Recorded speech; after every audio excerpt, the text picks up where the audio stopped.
Hello guys. तो अब हम बात क्या करने वाले हैं, टॉपिक है हमारा फैराडेज लॉ पर कुछ क्वेश्चंस देखेंगे। और क्वेश्चंस क्या देखेंगे, पहले हमारे पास दो फैराडे लॉ है ना, उसको ध्यान में रखना है। क्या फर्स्ट लॉ क्या बोलता है? फर्स्ट लॉ बोलता है W is equals to Z I T, ठीक है। और दूसरा लॉ क्या था? दूसरा लॉ ये था कि हमारे पास W1 by E1 is equals to W2 by E2 is equals to W3 by E3 and number of series, है ना, नंबर ऑफ इलेक्ट्रोलाइट्स एक सीरीज में जितना भी लगाते जाएंगे सारे के इक्विवेलेंट्स आपस में क्या होंगे, इक्वल होगा।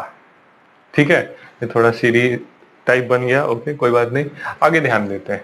आगे ध्यान क्या देना है ना, ये जो फॉर्मूला लिख रहे हैं इसको और हम किस किस तरीके से लिख सकते हैं ये बहुत जरूरी है। ठीक है, किस तरीके से फैराडे लॉ का फॉर्मूला यूज करना है और यूज करना है। ठीक है, क्या यूज करते हैं ध्यान देते हैं। W इज इक्वल टू क्या लिखा जा सकता है, यहाँ Z के लिए हम क्या इक्विवेलेंट वेट यूज करते थे और नीचे 96500, इधर I इधर T।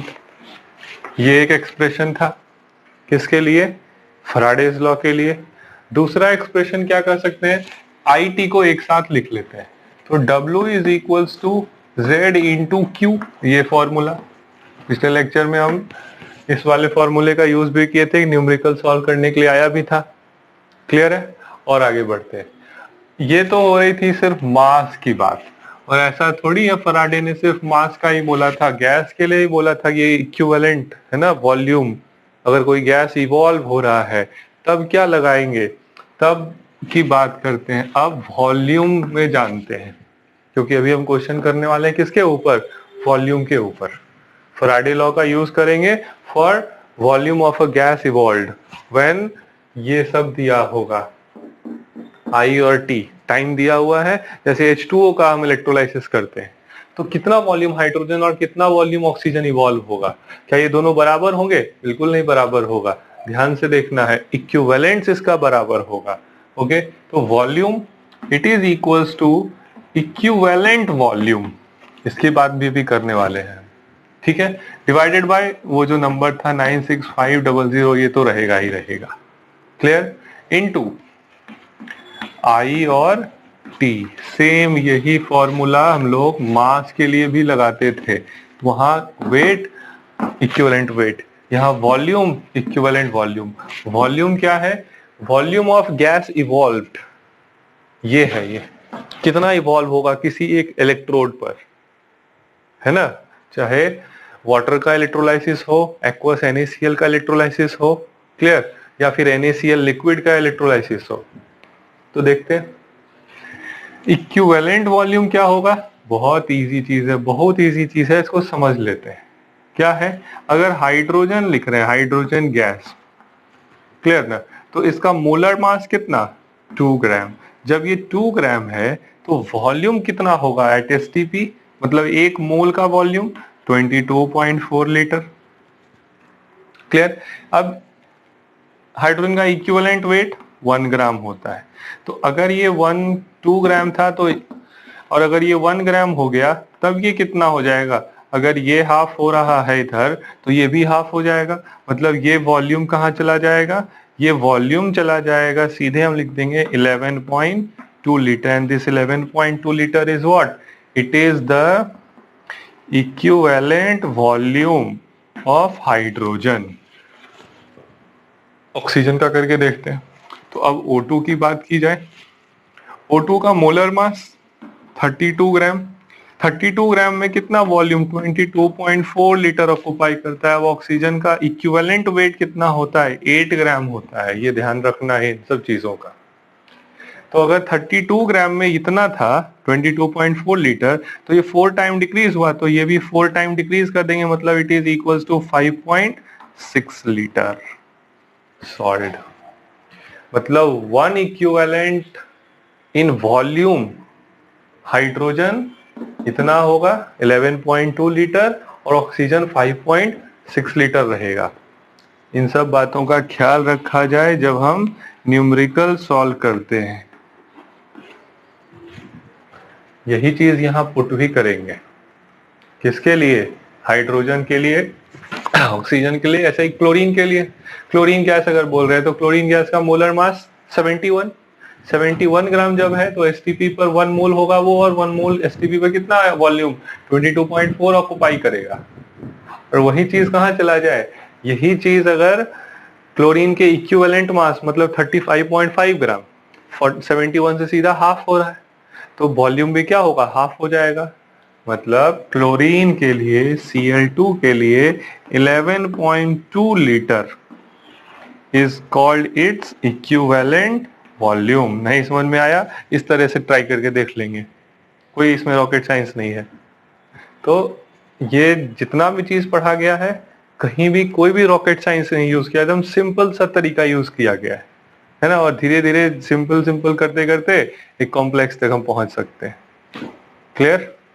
इस पे आप अच्छे से अच्छे न्यूमेरिकल को सॉल्व करिए, हम अपने नोट्स में प्रोवाइड कर रहे हैं, काफी अच्छा अच्छा क्वेश्चन है उसमें।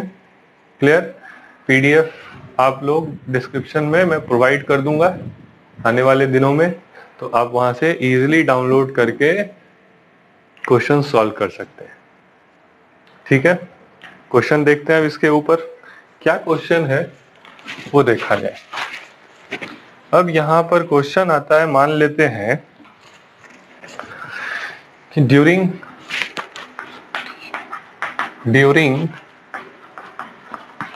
इलेक्ट्रोलाइसिस ऑफ H2O, ठीक है ना, 22.4 litre of H2 gas is evolved. What volume of O2 gas produced या evolved है ना, evolved। तो क्या कहा जाए, बहुत बड़ा क्वेश्चन है क्या ये? बहुत कुछ नहीं है। क्या है, जितना इक्विवेलेंट हाइड्रोजन होगा, ये रहा वॉल्यूम दे दिया, हाइड्रोजन भी दे दिया, है ना। मतलब क्या, सॉल्यूशन कुछ नहीं, बहुत बड़ा काम नहीं करने वाले इसमें। क्या करने वाले हैं, number of EQ of H2 is equals to number of equivalents of O2, क्योंकि फैराडे सेकेंड लॉ पढ़ा हुआ है, कितना भी इलेक्ट्रोलाइट लगा देते हैं या कितना भी गैस सब्सटेंस डिपॉजिट होगा, इक्वल क्या रहेगा, सब में इक्वल होगा उसका नंबर ऑफ इक्विवेलेंट्स। तो कितना है, तो number of equivalents of H2 is equal to, volume में दिया है तो वॉल्यूम में बात करेंगे, given volume by molar, sorry equivalent volume, equivalent volume लिखा हुआ है दोनों का। क्या सॉल्व कर देते हैं, तो वॉल्यूम इवॉल्व 22.4 या फिर ये गिवन वॉल्यूम हो गया, इक्विवेलेंट वॉल्यूम कितना, तो 11.2 लीटर, ये इक्वल होगा किसके, वॉल्यूम ऑफ O2 जो इवॉल्व होना है। और इक्विवेलेंट वॉल्यूम कितना, 5.6 लीटर। ये दोनों 2 से सॉल्व होता है, ये इधर आएगा मतलब double, 11.2 litre is equal to what, is equal to volume of O2 evolve. खत्म कहानी, यही हो गया सॉल्व। ऐसा ही, ये तो वॉल्यूम का रिलेशन था, मास वॉल्यूम का भी रिलेशन दे सकता है। NaCl के केस में सॉल्व कर लेंगे, पहले इसको नोट कर लेते हैं। अब NaCl के केस में अगर दे दिया कि हमारे पास 23 ग्राम अगर मान लेते हैं ड्यूरिंग इलेक्ट्रोलाइसिस ऑफ NaCl, और NaCl लिक्विड, क्वेश्चन देखते हैं, ड्यूरिंग